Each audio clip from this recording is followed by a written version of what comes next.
Sahabat Lato Cadia, ikuti cerita bersambung Manusia Harimau Marah. Selamat mendengarkan. Dan semua mereka bersyukur karena saat-saat yang mencekam telah berlalu pula. Erwin yang bisa tertidur tenang setelah bertemu dengan ayahnya tidak tahu bila suara gagak-gagak itu berhenti. Ketika ia terbangun, ia lihat jam telah menunjukkan waktu subuh. Seperti pagi kemarin, ia mengambil wudhu, lalu azan dengan suaranya yang syahdu membuat seisi rumah pun turut terbangun dan melaksanakan salat subuh. Kemudian ia pergi ke halaman. Penghuni rumah yang menyangka bahwa ia ingin menghirup udara sejuk. Tanpa diduga, Erwin merasakan pertanda yang sudah kerap kali datang itu. Dan tak lama kemudian ia berubah. Tubuhnya telah menjadi harimau. Erwin mengikutkan kemana dirinya dibawa kaki dan tanpa dimaksud atau direncanakan, ia sampai ke pintu masuk sebuah kuburan. Ia sudah mengenal tempat ini, kuburan di mana 2 hari yang lalu Farida dimakamkan. Ia tidak tahu mengapa ia sampai ke sana, tetapi ia terus saja menurunkan gerak kakinya yang membawanya ke dalam. Tiba-tiba ia melihat seseorang. Ketika ia mendekat, diketahuinya bahwa kuburan baru itu adalah kuburan Farida. Mengapa orang ini sepagi itu di sana? Siapa dia? Erwin merasa heran. Tidak biasanya orang ziarah sepagi itu.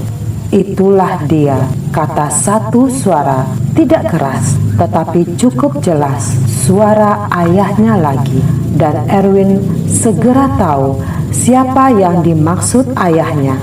Manusia ini tentu Baharsan, tetapi mengapa dia ke sana? Mau mencuri mayat Farida? Ia berpikir dan bertanya-tanya tanpa ada yang menjawab.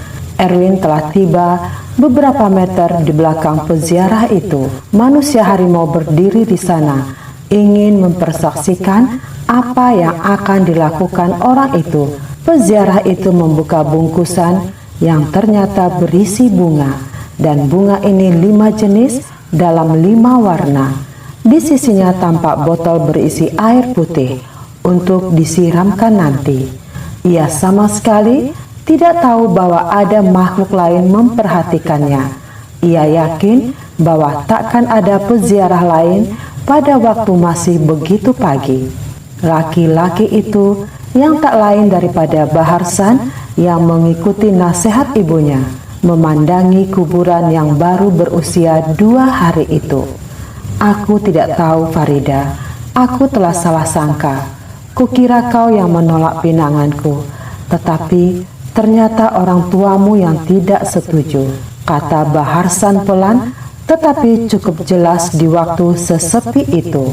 Katakan bahwa kau memaafkan aku, pinta Baharsan.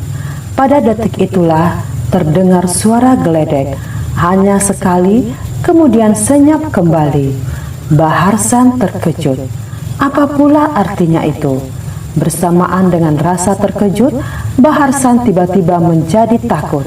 Pandangan matanya seperti menembus tanah yang ditimbunkan di lubang makam Andi Farida, dan di sana ia melihat gadis itu terbaring berbungkus kain kafannya. Laki-laki yang hendak membebaskan diri dari kejaran roh Farida itu menaburkan bunga dengan jari-jari gemetar. Setelah itu, ia mulai menyiramkan air dari botol yang dibawanya. Ia mengucapkan kata-kata yang diajarkan ibunya. Farida, pada waktunya kelak, aku akan menyusulmu. Nantikanlah kedatanganku, ujar Baharsan. Kapan kau hendak menyusul? Tanya satu suara secara tiba-tiba. Baharsan terkejut lagi, lebih daripada ketika mendengar geledek tadi. Suara siapa itu? Hantu? Jin? Ataukah salah satu mayat yang bangkit dari kuburnya? Suara itu pasti bukan suara wanita, bukan suara Farida. Baharsan tidak berani menoleh, tidak pula dapat menjawab. Aku bertanya, kapan engkau hendak menyusulnya? Bunyi suara itu lagi. Di pagi yang masih berhawa sejuk itu, Baharsan berkeringat. "Kau tak mau memandang aku?" tanya suara itu.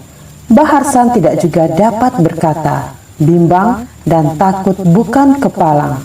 "Menolehlah kepadaku, Baharsan," ujar suara itu. Pelan tetapi mengandung nada perintah.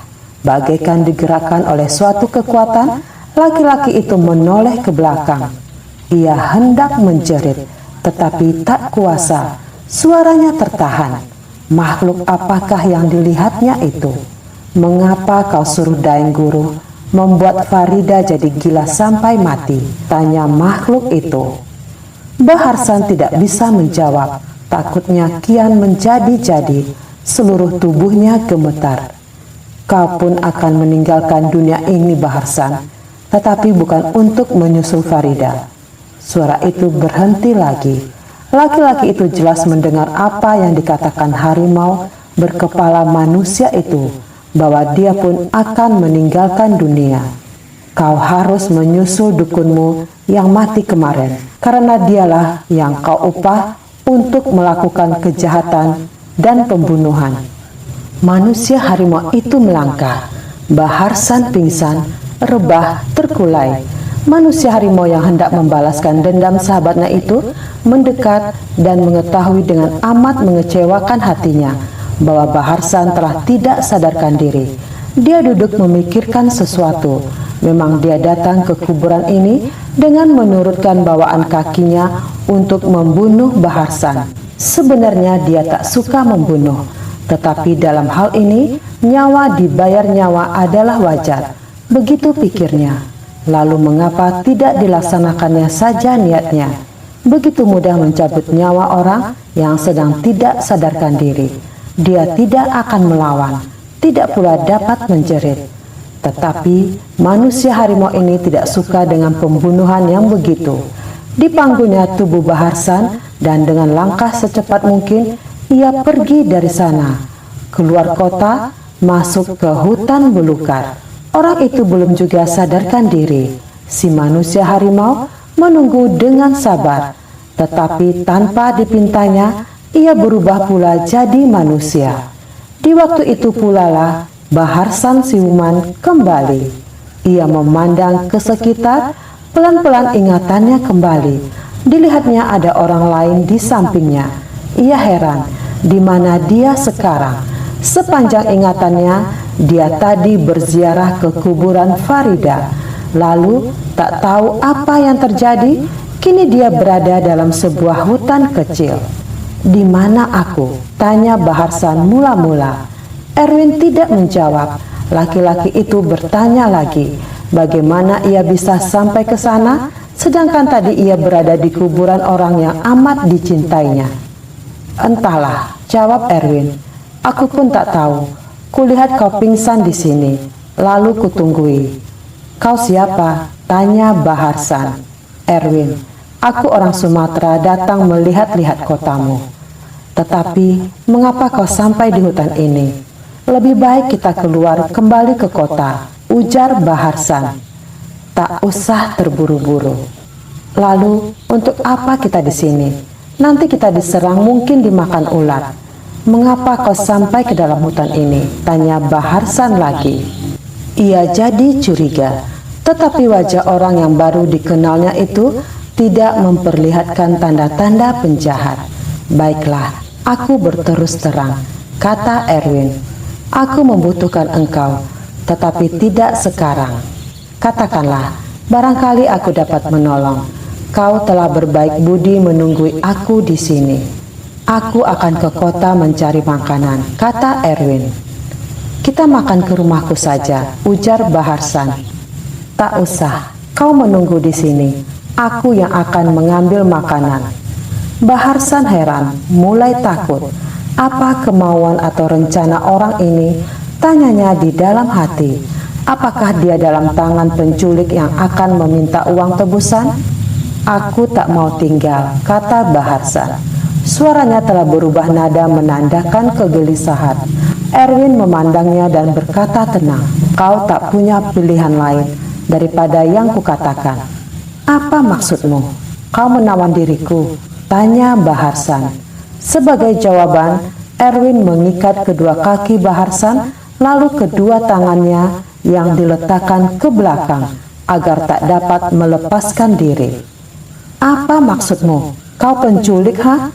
Kau tentu mau menuntut uang tebusan," kata Baharsan semakin putus harapan. Erwin tidak menjawab.